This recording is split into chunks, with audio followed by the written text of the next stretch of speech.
Dan sekali aku cakap aku bincang dulu lah.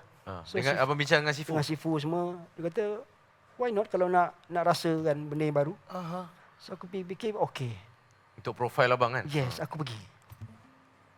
First day, first scene. Aku berlakon dengan Mak Mah tu sebagai mak aku. Itu genre apa bang? Komedi ke? Dia semi-semi lah. Semi-semi, Tapi special slot untuk hari raya RTM. Oh, okey. Okey. Tajuk dia Rendang. Okey. First day, first scene. Action. Cut! Berlakon macam, boleh sebut ke?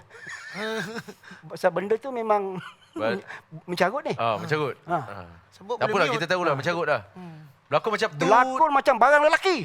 Dia sebut tu. Jangan imagine. Apa tu imagine pula? Oh, tu imagine. dah sebut. Dengar aku pun tu imagine. Benda tu Dia marah lagi. aku. Berlakon macam barang lelaki. Apa benda? Jadi aku macam, apa kau cakap? Oh. Tak sekali lagi. Aku macam dengar tak dengar. Okey. Tak apa, second take. Okey. Action. Sama. Cut.